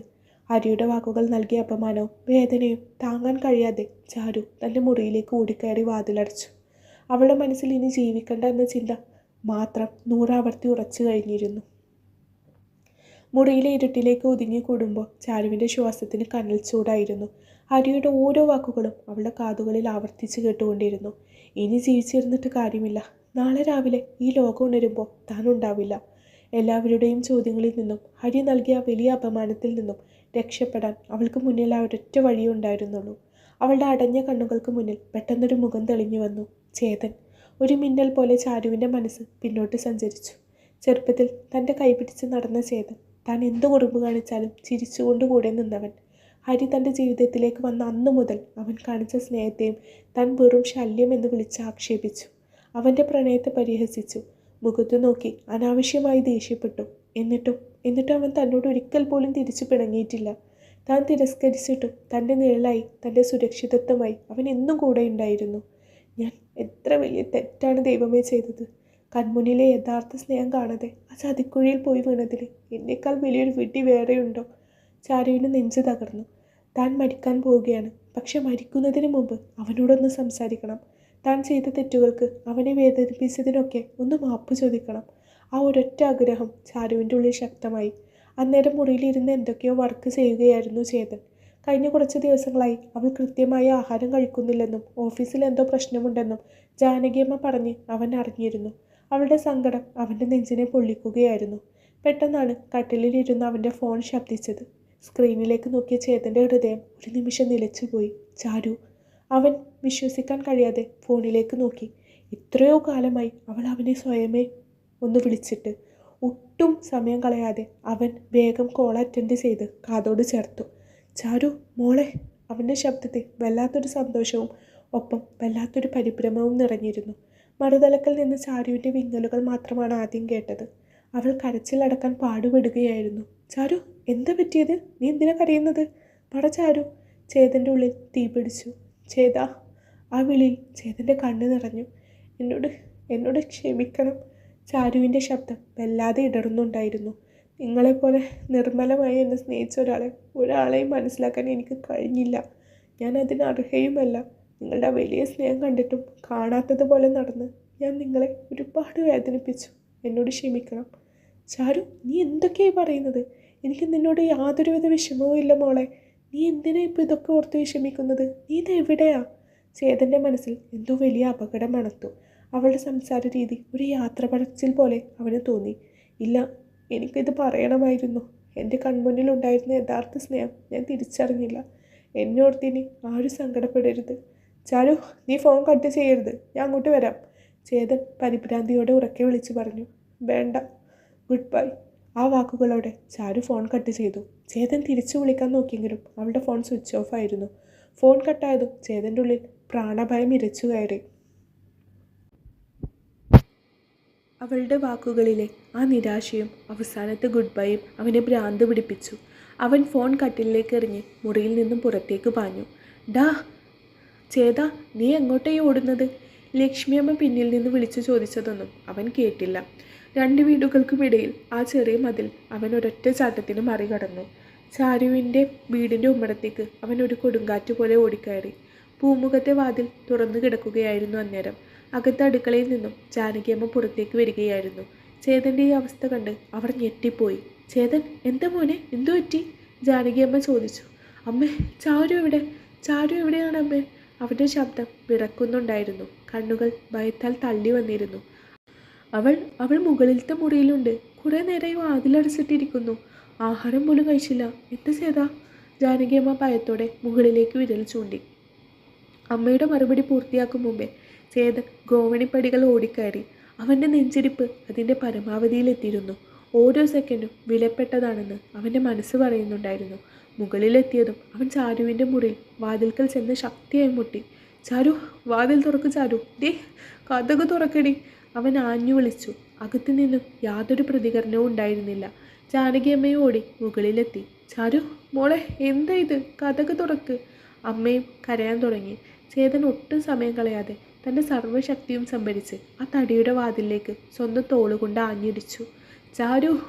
അവൻ്റെ ഓരോ ഇടിയിലും ആ വാതിൽ തകരുന്നതിനൊപ്പം അവൻ്റെ ഹൃദയം തകരുന്നുണ്ടായിരുന്നു. ഒടുവിൽ മൂന്നാമത്തെ ഇടിയിൽ വാതിൽ തുറക്കപ്പെട്ടു. അകത്തെ കാഴ്ച കണ്ട് ചേതൻ്റെയും ജാനകിയമ്മയുടെയും നെഞ്ചു പിടഞ്ഞുപോയി. ചാരു കട്ടിലിന് മുകളിൽ കെട്ടിത്തൂങ്ങിയ കയറിൽ ചാരു കിടന്ന് പിടയുന്നു. അവൻ കട്ടിലിലേക്ക് ചാടിക്കയറി അവളെ താഴേക്ക് പിടിച്ചിറക്കി. കഴുത്തിലെ കയർ അഴിച്ചു മാറ്റി അവൻ അവളെ നെഞ്ചിലേക്ക് ചേർത്ത് പിടിച്ചിരുന്നു. ചാരു! അവൻ അവളെ കട്ടിലിലേക്ക് കിടത്തി കഴുത്തിലെ ആ കയർ അഴിച്ചു മാറ്റി. ചാരു ബോധരഹിതയായി അവൻ്റെ കൈകളിലേക്ക് വീണു. ജാനകിയമ്മ നിലവിളിച്ചുകൊണ്ട് അവളുടെ അരികിലേക്കിരുന്നു. ചേതൻ അവളുടെ മുഖത്ത് വെള്ളം തളിച്ചു. അവളെ നെഞ്ചോട് ചേർത്ത് പിടിച്ച് കരഞ്ഞു. നിനക്ക് ഞാനില്ലേ ചാരു? ഈ ലോകം മുഴുവൻ നിന്നെ കൈവിട്ടാലും നിനക്ക് വേണ്ടി ജീവിക്കാൻ ഞാനില്ലേ? അവൻ്റെ കണ്ണീർ അവളുടെ മുഖത്ത് വീണുകൊണ്ടിരുന്നു. അവളുടെ ശ്വാസം നേരെ വീഴുന്നത് കണ്ടപ്പോൾ മാത്രമാണ് അവൻ്റെ ജീവൻ തിരിച്ചു വന്നത്. താൻ ജീവനായി കൊണ്ടു നടന്നവളെ മരണത്തിൻ്റെ വക്കിൽ നിന്ന് തിരികെ പിടിച്ച ആശ്വാസത്തിൽ അവൻ നെഞ്ചുപൊട്ടി കരഞ്ഞു. ഹാളിൽ ജാനകിയമ്മയെയും ലക്ഷ്മിയമ്മയും സമാധാനിപ്പിക്കാൻ പാടുപെടുകയായിരുന്നു മാധവൻ. ഒരു നിമിഷത്തെ അശ്രദ്ധ കൊണ്ട് നഷ്ടപ്പെടുമായിരുന്ന തങ്ങളുടെ മകളെ ഓർത്ത് ജാനകിയമ്മ ഇപ്പോഴും വിറക്കുകയായിരുന്നു. മുകളിൽ ചാരുവിൻ്റെ മുറിയിൽ കട്ടിലിനരികിൽ അവൾക്കൊപ്പം ചേതൻ ഇരിപ്പുണ്ടായിരുന്നു. കഴുത്തിലെ ചുവന്ന പാടുകളിൽ അവൻ പതുക്കെ ഐസ് വെച്ചു കൊടുക്കുമ്പോൾ ചാരുവിൻ്റെ കണ്ണുകൾ ജനലിലൂടെ ദൂരേക്ക് ഒഴിഞ്ഞു മാറി. എന്തിനാ ചാരു നീ ഇത് ചെയ്തത്? ചേതൻ പതിയെ ചോദിച്ചു. എനിക്ക് ജീവിക്കാൻ ഒട്ടും താല്പര്യമില്ല, അത്രേ ഉള്ളൂ. അവൾ ദീർഘനിശ്വാസത്തോടെ മുഖം തിരിച്ചു. എന്നാൽ ചേതൻ അവളെ വിടാൻ തയ്യാറായിരുന്നില്ല. അവൻ അവളുടെ കൈകളിൽ മുറുകെ പിടിച്ചു. നീ എന്നിൽ നിന്നൊന്നും ഒളിക്കണ്ട. നിൻ്റെ ഈ അവസ്ഥക്ക് കാരണം ആ ഹരിയാണെന്ന് എനിക്ക് നന്നായിട്ടറിയാം. എന്താണ് ഉണ്ടായതെന്ന് നീ എന്നോട് പറയണം. ചെറുപ്പം തൊട്ടേ നിൻ്റെ എല്ലാ സങ്കടങ്ങളും കേട്ടിട്ടുള്ളത് ഈ ചേതട്ടനല്ലേ? അവൻ്റെ ആ ചോദ്യത്തിന് മുന്നിൽ ചാരുവിന് കൂടുതൽ നേരം പിടിച്ചു നിൽക്കാൻ കഴിഞ്ഞില്ല. ഉള്ളിൽ അമർത്തി വെച്ച സങ്കടക്കടൽ ഒരണ പൊട്ടി ഒഴുകും പോലെ അവൾ കരഞ്ഞുപോയി. എല്ലാം കേട്ട് കഴിഞ്ഞപ്പോൾ ചേതൻ്റെ കൈകൾ ദേഷ്യം കൊണ്ട് തരിച്ചു. അവൻ്റെ താടിയല്ലുകൾ മുറുകി. എങ്കിലും ചാരുവിനെ വേദനിപ്പിക്കാതിരിക്കാൻ അവൻ ആ ദേഷ്യം ഉള്ളിലൊതുക്കി. ചാരു, നീ കരയരുത്. ഇതിനൊരു തീരുമാനം നാളെ നമ്മളുണ്ടാക്കും. അവനെ ഞാൻ നാളെ നേരിൽ കാണുന്നുണ്ട്. നീയും എൻ്റെ കൂടെ വരണം. ചേതൻ ശബ്ദത്തിൽ വല്ലാത്തൊരു ദൃഢതയുണ്ടായിരുന്നു. അടുത്ത ദിവസം വൈകുന്നേരം ചേതൻ ഹരിയെ ഒരു അത്യാവശ്യ കാര്യം സംസാരിക്കാനുണ്ടെന്ന് പറഞ്ഞ് നഗരത്തിലെ ബീച്ചിലേക്ക് വിളിച്ചു വരുത്തിയിരുന്നു. ചാരുവിൻ്റെ വീട്ടുകാരെയും തന്നെയും പണ്ടേ അറിയാവുന്നത് കൊണ്ട് ചേതൻ വിളിച്ചപ്പോൾ ഹരിക്ക് വലിയ സംശയമൊന്നും തോന്നിയില്ല. ദൂരെ ഒരു മരത്തണലിൽ ചേതനും അവന് തൊട്ടടുത്ത് മുഖം താഴ്ത്തി ചാരു നിൽക്കുന്നത് കണ്ടതും ഹരിയുടെ മുഖം മാറി. അവനിൽ വല്ലാത്തൊരു അഹങ്കാരവും പരിഹാസവും നിറഞ്ഞു. അവൻ അല്പം ദേഷ്യത്തോടെ അവർക്കരികിലേക്ക് നടന്നു വന്നു. എന്താ ചേതൻ എന്നെ ഇങ്ങോട്ട് വിളിച്ചു വരുത്തിയത്? നിന്നെ ഇവളെന്തിനാ ഇപ്പോൾ എൻ്റെ പിന്നാലെ നടക്കുന്നത്? ഞാൻ ഇവളോട് വളരെ വ്യക്തമായി പറഞ്ഞതാണ് എൻ്റെ ജീവിതത്തിൽ നിന്ന് ഇറങ്ങിപ്പോവാൻ. ഹരി ചാരുവിനെ നോക്കി അങ്ങേയറ്റം മോശമായി സംസാരിച്ചു. ഹരി, നീ സംസാരിക്കുന്നത് ആരോടാണെന്നുള്ള ഓർമ്മ നിനക്ക് വേണം. ചേതൻ ശബ്ദം താഴ്ത്തി താക്കീത് നൽകി. പിന്നെ ഞാൻ ആരോടാ പറയേണ്ടത്? 4 വർഷം ഞാൻ കൂടെ കൊണ്ട് നടന്നപ്പോൾ ഇവൾക്ക് വലിയ പ്രണയമായിരുന്നു. ഇപ്പം എൻ്റെ എൻഗേജ്മെൻറ്റ് കഴിഞ്ഞപ്പോൾ കല്യാണം മുടക്കാൻ നടക്കുന്നു. വേദയുടെ പണവും പാരമ്പര്യവും കാണുമ്പോൾ ഇവൾക്ക് അസൂയയാണ്. വെറും ഒരു അനാഥയെ പോലെ മറ്റുള്ളവരുടെ കാഠിന്യത്തിൽ ജീവിക്കുന്ന ഇവളെപ്പോലെ ഒരുത്തിയെ ഞാൻ കെട്ടണമെന്ന് പറഞ്ഞാൽ അത് നടപ്പുള്ള കാര്യമാണോ? ഹരി വിഷം ചീറ്റും പോലെ പറഞ്ഞു. അവൻ്റെ ആ വാക്കുകൾ ചാരുവിൻ്റെ നെഞ്ചിൽ ചെന്ന് തറച്ചു. അവൾ ഹരിയുടെ മുന്നിലേക്ക് ഒരു ചുവട് വെച്ചു. അവളുടെ കണ്ണുകളിൽ ഇപ്പോൾ കരച്ചിലല്ല, വല്ലാത്തൊരു ജ്വാലയായിരുന്നു. ഹരി, എന്നെ ചതിച്ചിട്ട് എൻ്റെ പ്രണയത്തെ വെറും ഒരു ടൈം പാസ് എന്ന് വിളിച്ച് ആക്ഷേപിച്ചിട്ട് നിനക്ക് നല്ലൊരു ജീവിതം കിട്ടുമെന്ന് നിനക്ക് തോന്നുന്നുണ്ടോ? മറ്റൊരാളുടെ കണ്ണീരിമേൽ പടുത്തുയർത്തുന്ന നിൻ്റെ ആ കൊട്ടാരത്തിൽ നീ സന്തോഷത്തോടെ ജീവിക്കുമെന്ന് കരുതേണ്ട. ചാരു ദേഷ്യത്തോടെ ചോദിച്ചു. എന്താടി, നീ എന്നെ ഭീഷണിപ്പെടുത്തുകയാണോ? നിന്നെക്കൊണ്ട് ചെയ്യാൻ പറ്റുന്നതൊക്കെ ചെയ്യും. ഹരി അട്ടഹസിച്ചുകൊണ്ട് ചാരുവിന് നേരെ കൈ ചൂണ്ടി. അവൻ്റെ ആ അഹങ്കാരം നിറഞ്ഞ മുഖം കണ്ടപ്പോൾ ചാരുവിന് തൻ്റെ നിയന്ത്രണം പൂർണ്ണമായി നഷ്ടപ്പെട്ടു. അവൾ ഒട്ടും ചിന്തിക്കാതെ തൻ്റെ വലതു കൈ ഓങ്ങി ഹരിയുടെ മുഖമടച്ചൊന്ന് പൊട്ടിച്ചു. കടക്കാറ്റിൽ ആ ശബ്ദം മുഴങ്ങിക്കേട്ടു. ഹരി ഒരു നിമിഷം തടിച്ചു നിന്നുപോയി. അവൻ തൻ്റെ കവിളിൽ കൈവച്ചുകൊണ്ട് ചാരുവിനെ വന്യമായി നോക്കി. ഡേ, നിനക്ക് എന്നെ തല്ലാനായോ? ദേഷ്യമൂത്ത് ഭ്രാന്ത് പിടിച്ച ഹരി ചാരുവിന് നേരെ കൈ ഓങ്ങി അടിക്കാനാഞ്ഞു. എന്നാൽ അവൻ്റെ കൈ ചാരുവിൻ്റെ മുഖത്ത് പതിയും മുമ്പേ ഇരുമ്പ് പോലെയുള്ളൊരു കൈ ഹരിയുടെ കൈത്തണ്ടയിൽ മുറുകെ പിടിച്ചു കഴിഞ്ഞിരുന്നു. ചേതൻ ഹരിയുടെ കൈ ഒരൊറ്റ തിരിച്ച് പിന്നിലേക്കാക്കി. തൻ്റെ മറുകൈ കൊണ്ട് ഹരിയുടെ മുഖമടിച്ച് ശക്തമായി ഒരടി കൂടെ കൊടുത്തു. ഹരി മണലിലേക്ക് തെറിച്ചു വീണു. അവൻ്റെ ചുണ്ടിൻ്റെ കോണിൽ നിന്നും ചോര പൊടിഞ്ഞു. ചേതൻ അവന് മുന്നിലേക്ക് കുനിഞ്ഞിരുന്ന് അവൻ്റെ ഷർട്ടിൻ്റെ കോളറിൽ കുത്തിപ്പിടിച്ചു. അവൻ്റെ കണ്ണുകൾ ചുവന്നു തൊടുത്തിരുന്നു. മേലാൽ ഇവളുടെ നിഴൽ വട്ടത്ത് പോലും നിന്നെ കൊണ്ടുപോകരുത്. നിന്റെ ഈ അഹങ്കാരവും പണക്കൊഴുപ്പും എൻ്റെ അടുത്ത് ഇറക്കാൻ നോക്കിയാൽ ബാക്കി വെക്കാൻ നിനക്ക് ഈ ജീവൻ ഉണ്ടാവില്ല. ഇറങ്ങിപ്പോടാ ഇവിടുന്ന്, ചേതൻ സിംഹത്തെ പോലെ ഗർജിച്ചു. ഭയന്നുപോയ ഹരി മണലിൽ നിന്ന് എഴുന്നേറ്റ് തൻ്റെ ബൈക്കുമെടുത്ത് അവിടെ നിന്നും ജീവനും കൊണ്ട് പാഞ്ഞുപോയി. ഹരി പോകുന്നത് നോക്കി നിൽക്കുമ്പോൾ ചാരുവിൻ്റെ ഉള്ളിൽ ഒരു കൊടുങ്കാറ്റ് അലയടിക്കുന്നുണ്ടായിരുന്നു. അവൾ ചേതനെ നോക്കി. തനിക്ക് വേണ്ടി ഒരു കാവൽ മാലാഖയെ പോലെ ഒപ്പം നിന്ന ചേതൻ താൻ എത്രയൊക്കെ അവഗണിച്ചിട്ടും പരിഹസിച്ചിട്ടും അന്യനായി കണ്ടിട്ടും തനിക്കൊരു ആപത്ത് വന്നപ്പോൾ സ്വന്തം ജീവൻ നൽകി സംരക്ഷിക്കാൻ ഓടിയെത്തിയ പ്രണയം. അപ്പോഴാണ് ചാരുവിന് ചേതൻ്റെ ആത്മാർത്ഥ പ്രണയം ശരിക്കും മനസ്സിലാവുന്നത്. അവളുടെ മനസ്സിൽ ഭയങ്കരമായി സങ്കടം തോന്നി. താൻ എന്തിനാണ് ഇവനെ വേണ്ടെന്ന് വെച്ചത്? ഈ സ്നേഹം കാണാതെയാണല്ലോ താൻ ഈ ചതിയൻ്റെ കൂടെ പോയത്. അവൾ സ്വയം ശപിച്ചു. അന്ന് രാത്രി വീട്ടിലെത്തിക്കഴിഞ്ഞപ്പോൾ ചാരുവിൻ്റെ മനസ്സ് ശാന്തമായിരുന്നില്ല. ചേതൻ തൻ്റെ മുറിയിലേക്ക് തിരികെ പോകാൻ ഒരുങ്ങുകയായിരുന്നു. അവൻ വാതിൽക്കലേക്ക് നടക്കുമ്പോൾ ചാരു പതുക്കെ വന്ന് അവൻ്റെ കയ്യിൽ പിടിച്ചു. ചേതൻ പതിയെ തിരിഞ്ഞു നോക്കി. അവൻ്റെ കണ്ണുകളിൽ ഇപ്പോഴും അവളോടുള്ള കരുതൽ മാത്രമായിരുന്നു. ചാരുവിൻ്റെ കണ്ണുകൾ നിറഞ്ഞു തുളുമ്പി. ചേതാ, ഞാൻ നിങ്ങളെ ഇങ്ങനെയൊക്കെ അവഗണിച്ചിട്ടും മനസ്സിനെ ഒരുപാട് വേദനിപ്പിച്ചിട്ടും എന്തിനാണ് എന്നെ ഇത്ര മാത്രം സ്നേഹിച്ചത്? ഇതിന് മാത്രം ഞാൻ അർഹിക്കുന്നില്ലല്ലോ. ചേതൻ പതുക്കെ ചിരിച്ചു. അവൻ അവളുടെ കൈകളിൽ തൻ്റെ കൈകൾ ചേർത്ത് വെച്ചു. എൻ്റെ ഇഷ്ടം നിന്നിൽ തുടങ്ങി നിന്നിൽ തന്നെ അവസാനിക്കും. അതിലിനി ഒരു മാറ്റവും ഇല്ല. നീ എന്നെ സ്നേഹിച്ചാലും ഇല്ലെങ്കിലും ഈ ചേതൻ്റെ മനസ്സിൽ നീ മാത്രമേ ഉള്ളൂ. പക്ഷേ ചേതാ, ഇതിനൊക്കെ ഞാൻ അർഹയാണോ? മറ്റൊരു തന്നെ പ്രണയിച്ചിട്ട് വഞ്ചിക്കപ്പെട്ട എന്നെയാണോ നിങ്ങൾ ഇനിയും? അവൾക്ക് വാക്കുകൾ പൂർത്തിയാക്കാൻ കഴിഞ്ഞില്ല. ചേതൻ ഒന്നും മിണ്ടാതെ അവളുടെ അരികിലേക്ക് അല്പം കൂടി അടുത്തിരുന്നു. അവൻ പതുക്കെ കൈകൾ ഉയർത്തി അവളുടെ മുഖം കോരിയെടുത്തു. എന്നിട്ട് അവളുടെ നെറ്റിയിൽ പതിയെ തൻ്റെ ചുണ്ടുകൾ ചേർത്തു. ഏറെ പവിത്രമായ ഒരു ചുംബനം. ഈ ലോകത്ത് നീ മാത്രമാണ് ഇതിനർഹ. ഈ ചേതൻ്റെ പ്രാണനാണ് നീ. ആ വാക്കുകൾ ചാരുവിൻ്റെ ഉള്ളിലെ എല്ലാ സ്വസ്ഥതകളെയും കഴുകിക്കളഞ്ഞു. മാസങ്ങൾ വീണ്ടും കൊഴിഞ്ഞുപോയി. ഹരിയുടെയും വേദിയുടെയും കല്യാണം അതിനിടയിൽ കഴിഞ്ഞിരുന്നു. എന്നാൽ ചാരു പിന്നെ ഓഫീസിലേക്ക് പോയില്ല. അവൾ അങ്ങോട്ട് ഒരു റിസൈൻ ലെറ്റർ അയച്ചു കൊടുത്തു. ആ പഴയ ചതിയുടെ ഓർമ്മകൾ ബാക്കിയുള്ള ഒരിടത്തും ജീവിക്കാൻ അവൾ ആഗ്രഹിച്ചില്ല. ജോലി കളഞ്ഞ് വീട്ടിലിരിക്കുന്ന ചാരുവിനെ പഴയ ജീവിതത്തിലേക്ക് തിരികെ കൊണ്ടുവരാൻ ചേതൻ എടുത്ത പ്രയത്നങ്ങൾ വളരെ വലുതായിരുന്നു. അവളുടെ ഉള്ളിലെ മുറിവുകൾ ഉണങ്ങാൻ ചേതൻ്റെ സ്നേഹം ഒരു മരുന്നായി മാറുകയായിരുന്നു. ഓരോ നിമിഷവും അവൾ അവൻ്റെ കരുതൽ തിരിച്ചറിഞ്ഞു. അവൾക്ക് ഏറെ ഇഷ്ടമുള്ള പുസ്തകങ്ങളും കഥകളും അവൻ വാങ്ങി നൽകി. ചെറുപ്പത്തിൽ അവർ ഒരുമിച്ച് നടന്നിരുന്ന വഴികളിലൂടെ അവൻ അവളെയും വീണ്ടും കൂട്ടിക്കൊണ്ടുപോയി. ചാരുവിന് ജ്വല്ലറി ഡിസൈനിൽ നല്ല താല്പര്യമുണ്ടെന്ന് ചേതൻ അറിയാമായിരുന്നു. അവൾ വരച്ചു വെച്ചിരുന്ന പഴയ സ്കെച്ചുകൾ അവൻ കണ്ടെടുത്തു. ചാരു, നിൻ്റെ ഈ കഴിവ് വെറുതെ കളയാനുള്ളതല്ല. നമുക്കിതൊരു ബിസിനസ് ആക്കണം. നീ ഡിസൈൻ ചെയ്യും, ബാക്കി കാര്യങ്ങൾ ഞാൻ നോക്കിക്കോളാം. ചേതൻ അവൾക്ക് പുതിയൊരു ലക്ഷ്യം നൽകി. അവൻ അവൾക്കായി പുതിയ ഡ്രോയിങ് ഷീറ്റുകളും കളറുകളും വാങ്ങി നൽകി. ചാരു പതുക്കെ തൻ്റെ പ്രിയപ്പെട്ട പാഷനുകളിലേക്ക് മടങ്ങിയെത്തി. പ്രതിമാസം വലിയൊരു തുക ഉണ്ടാക്കുന്ന ബിസിനസ്സായി ചാരു തൻ്റെ പാഷൻ വളർത്തിയെടുത്തു. അവൾ വരയ്ക്കുമ്പോൾ അരികിൽ കാപ്പിയുമായി വന്നിരിക്കുന്ന ചേതൻ അവളുടെ ജീവിതത്തിൻ്റെ ഒഴിച്ചുകൂടാനാവാത്ത ഭാഗമായി മാറി. അവളെ ചിരിപ്പിക്കാൻ അവൻ പല തമാശകളും ഒപ്പിച്ചു. ജാനകിയമ്മയോടും ലക്ഷ്മിയമ്മയോടും ചേർന്ന് അവൻ ചാരുവിനെ എപ്പോഴും സന്തോഷിപ്പിക്കാൻ ശ്രമിച്ചുകൊണ്ടിരുന്നു. പതിയെ പതിയെ ചാരുവിൻ്റെ ഉള്ളിലെ കാർമേഘങ്ങൾ ഒഴിഞ്ഞുപോയി. അവളുടെ മുഖത്ത് പഴയ കള്ളച്ചിരിയും കുടുംബം തിരിച്ചു വന്നു. എന്നാൽ അതിലൊക്കെ ഉപരി അവളുടെ ഉള്ളിൽ ചേതനോട് ഒരുപാട് ഇഷ്ടം തോന്നി തുടങ്ങിയിരുന്നു. പണ്ടൊക്കെ അവൻ്റെ സാമീപ്യം ശല്യമായി തോന്നിയവൾക്ക് ഇന്ന് അവൻ ഒരു നിമിഷം കണ്ണിൽ നിന്ന് മാറിയാൽ വല്ലാത്തൊരു ശൂന്യത അനുഭവപ്പെടാൻ തുടങ്ങി. കൺമുന്നിലെ യഥാർത്ഥ പ്രണയത്തിൻ്റെ തണലിൽ അവൾ പുതിയൊരു ജീവിതം കെട്ടിപ്പടുക്കുകയായിരുന്നു. മാസങ്ങൾ പിന്നെയും കൊഴിഞ്ഞുപോയി. കാലം ആരുടെയും മുറിവുകൾ ഉണക്കാതെ കടന്നു പോവാറില്ലല്ലോ. ചാരുവിൻ്റെ ജീവിതത്തിൽ ഒരു വസന്തകാലം വിരിയുകയായിരുന്നു. ചേതൻ നൽകിയ പ്രോത്സാഹനവും പിന്തുണയും കൊണ്ട് അവൾ തുടങ്ങിയ ജ്വല്ലറി ബ്രാൻഡ് ഇന്ന് കേരളത്തിലെ തന്നെ ഏറ്റവും വലിയ വിജയങ്ങളിൽ ഒന്നായി മാറിക്കഴിഞ്ഞു.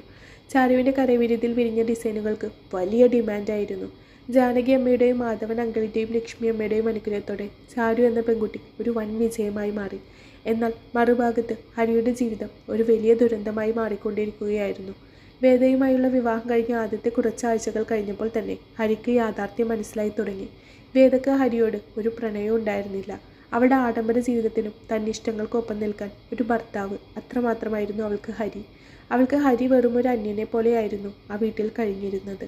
അന്ന് ഓഫീസിൽ ഒരു വീക്കെൻഡ് പാർട്ടി കഴിഞ്ഞ് ഹരി വീട്ടിലെത്തിയപ്പോൾ സമയം വളരെ വൈകിയിരുന്നു. ഹാളിൽ വേദ തൻ്റെ സുഹൃത്തുക്കളുമായി മദ്യപിച്ചും ഉറക്കെ ചിരിച്ചിരിക്കുകയായിരുന്നു. അപരിചിതരായ ചില പുരുഷ സുഹൃത്തുക്കളും അവൾക്കൊപ്പമുണ്ടായിരുന്നു. ഇത് കണ്ട് സൈകെട്ട് അവർ പോയതിനു ശേഷം ഹരി വേദയോട് ദേഷ്യപ്പെട്ടു. വേദ, ഇത് നമ്മുടെ വീടാണ്. നീ കാണിക്കുന്നത് എനിക്ക് സഹിക്കാൻ പറ്റില്ല. ബാക്കിയുള്ളവരുടെ കൂടെ ഇങ്ങനെ അർദ്ധരാത്രി വരെ കറങ്ങി നടക്കുന്നതും അവരെ വീട്ടിൽ കയറ്റുന്നതും ഇനിയെങ്കിലും നിന്ന് നിർത്തണം. ഞാൻ നിന്റെ ഭർത്താവാണ് എന്നൊരു ബോധം നിനക്കുണ്ടോ? ഹരിയുടെ വാക്കുകൾ കേട്ട് വേദ ഉറക്കെ പരിഹസിച്ച് ചിരിച്ചു. അവളുടെ കണ്ണുകളിൽ അവനോട് അല്പം പോലും ബഹുമാനം ഉണ്ടായിരുന്നില്ല. ഭർത്താവോ? നീ എനിക്ക് വെറും ഒരു പേരിന് മാത്രമുള്ള ഭർത്താവാണ് ഹരി. നിന്റെ ഈ മിഡിൽ ക്ലാസ് ഉപദേശങ്ങളൊന്നും എൻ്റെ അടുത്ത് ചിലവാകത്തില്ല. നിന്റെ യോഗ്യതയ്ക്ക് കിട്ടാവുന്നതിലും വലിയ സ്റ്റാറ്റസിലാണ് നീ ഇപ്പോൾ ജീവിക്കുന്നത്. എൻ്റെ കാശും എൻ്റെ കുടുംബത്തിൻ്റെ പശ്ചാത്തലവും കണ്ടല്ലേ നീ ചാരുവിനെ ചതിച്ച് എൻ്റെ പിന്നാലെ വന്നത്. അങ്ങനെയുള്ള നിനക്ക് എന്നെ ചോദ്യം ചെയ്യാൻ എന്താ അവകാശമുള്ളത്? വേദയുടെ വാക്കുകൾ ഹരിയുടെ മുഖത്തേറ്റ ശക്തമായ അടികളായിരുന്നു. വേദ! ഹരി കൈയോങ്ങി. കൈ താഴ്ത്ത് ഹരി, വേദ കഠിനമായ സ്വരത്തിൽ പറഞ്ഞു. എന്നെ തൊടാൻ ധൈര്യപ്പെടേണ്ട. നിനക്ക് ഈ ആഡംബര ജീവിതം വേണമെങ്കിൽ ഇവിടെ മിണ്ടാതെ ഒരു മൂലയിൽ കഴിഞ്ഞുകൂടാം. ഇല്ലെങ്കിൽ നിനക്ക് ഇറങ്ങിപ്പോവാം. എൻ്റെ ജീവിതത്തിൽ ഇടപെടാൻ വന്നാൽ നിന്നെ ഞാൻ തെരുവിലേക്ക് വലിച്ചെറിയും. ഓർത്തു വെച്ചോ. അവൾ അവനെ പുല്ല് വില കൽപ്പിച്ച് തൻ്റെ മുറിയിലേക്ക് നടന്നുപോയി. ഹാളിലെ സോഫയിലേക്ക് തളർന്നിരിക്കുമ്പോൾ ഹരിയുടെ കണ്ണുകൾ നിറഞ്ഞു തുളുമ്പി. നെഞ്ചുപൊട്ടുന്ന വേദനയോടെ അവൻ പഴയ കാര്യങ്ങൾ ഓർത്തുപോയി. തന്നെ ജീവനായി സ്നേഹിച്ച, തനിക്ക് വേണ്ടി എന്ത് ത്യാഗത്തിനും തയ്യാറായിരുന്ന ചാരുവിനെയാണ് അവൻ പണത്തിന് വേണ്ടി തള്ളിക്കളഞ്ഞത്. അന്നവൾ തന്നോട് ചോദിച്ച ചോദ്യങ്ങൾ ഓർമ്മ വന്നു അവന്. മറ്റൊരാളുടെ കണ്ണീരിന്മേൽ പടുത്തുയർത്തുന്ന നിന്റെ ആ കൊട്ടാരത്തിൽ നീ സന്തോഷത്തോടെ ജീവിക്കുമെന്ന് കരുതേണ്ട എന്ന്. അവളുടെ ശാപം ഇന്ന് സത്യമായി ഭവിച്ചിരിക്കുന്നു. അടുത്ത ദിവസം രാവിലെ അസ്വസ്ഥമായ മനസ്സോടെ പത്രം എടുത്തു നോക്കിയ ഹരിയുടെ കണ്ണുകൾ പെട്ടെന്ന് ഒരു വലിയ പരസ്യത്തിൽ ഉടക്കി നിന്നു. കേരളത്തിലെ പ്രമുഖ ജ്വല്ലറി ബ്രാൻഡിൻ്റെ പുതിയ ശാഖയുടെ ഉദ്ഘാടന പരസ്യമായിരുന്നു അത്. ആ പരസ്യത്തിൻ്റെ മധ്യത്തിലായി ആത്മവിശ്വാസത്തോടെ അതിസുന്ദരിയായി ചിരിച്ചു നിൽക്കുന്ന ഒരു പെൺകുട്ടിയുടെ മുഖചിത്രം ഉണ്ടായിരുന്നു. അത് ചാരുലതയായിരുന്നു. Chief designer and founder Charulatha. അത് കണ്ടതും ഹരിയുടെ കൈകൾ വിറച്ചു. പത്രം താഴേക്ക് വഴുതി വീണു.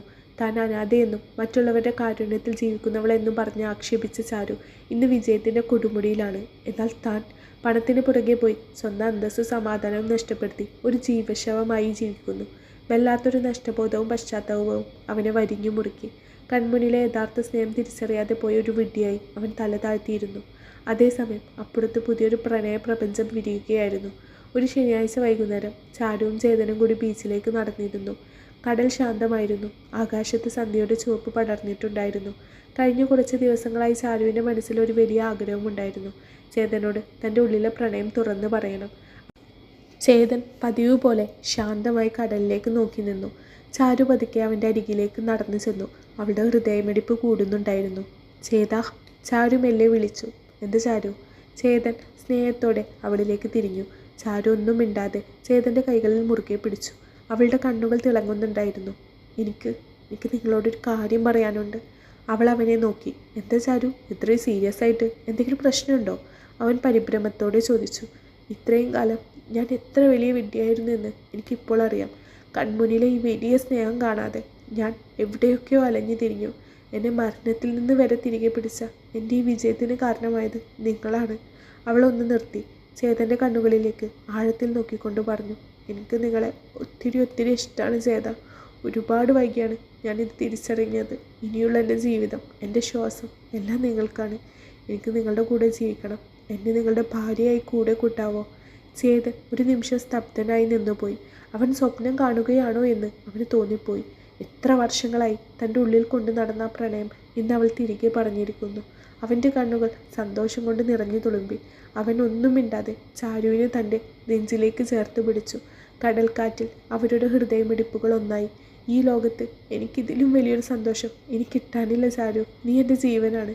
ചേതൻ അവളുടെ കാതോരം പതുക്കെ പറഞ്ഞുകൊണ്ട് അവളെ തന്നിലേക്ക് അണച്ചു പിടിച്ചു. കാലം വേഗത്തിൽ കടന്നുപോയി. ജാനകി അമ്മയുടെയും മാധവൻ അങ്കിളിൻ്റെയും ലക്ഷ്മി അമ്മയുടെയും സാന്നിധ്യത്തിൽ വളരെ ലളിതവും ഏറ്റവും മനോഹരമായ ചടങ്ങിൽ ചേതൻ്റെ കൈപിടിച്ച് ചാരു ആ വീട്ടിലേക്ക് വലതുകാൽ വെച്ച് കയറി. രണ്ട് വീടുകൾക്കും ഇടയിലുണ്ടായിരുന്ന ചെറിയ മതിൽ എന്നേക്കുമായി ഇല്ലാതായി. ആ രണ്ട് കുടുംബങ്ങളും ഒന്നായി മാറി. വർഷങ്ങൾക്ക് ശേഷം ആ വലിയ വീടിൻ്റെ പൂമുഖത്ത് വല്ലാത്തൊരു ബഹളവും സന്തോഷവും നിറഞ്ഞു നിൽക്കുകയായിരുന്നു. ഹാളിലെ സോഫയിൽ മാധവൻ അങ്കിളും ലക്ഷ്മി അമ്മയും ജാനകിയമ്മയും ഒരു കൊച്ചു കുഞ്ഞിനെ നടുവിലിരുത്തി കളിപ്പിക്കുകയായിരുന്നു. ചാരുവിൻ്റെയും ചേതൻ്റെയും സ്നേഹത്തിൻ്റെ പ്രതീകമായി ജനിച്ച ഒരു മാലാകക്കുട്ടി. അവൾ തൻ്റെ കൊഞ്ചലുകൾ കൊണ്ട് ആ വീട് മുഴുവൻ സന്തോഷം നിറക്കുകയായിരുന്നു. അടുക്കളയിൽ നിന്ന് ചായയുമായി വന്ന ചാരു ഹാളിൽ മകളെ നോക്കി ചിരിച്ചു നിൽക്കുന്ന ചേതനെ കണ്ടു. അവൾ ചായ മേശപ്പുറത്ത് വെച്ച് ചേതൻ്റെ അരികിലേക്ക് ചെന്ന് നിന്നു. ചേതൻ പതുക്കെ ചാരുവിൻ്റെ തോളിലൂടെ കൈയിട്ട് അവളെ തന്നോട് ചേർത്ത് പിടിച്ചു.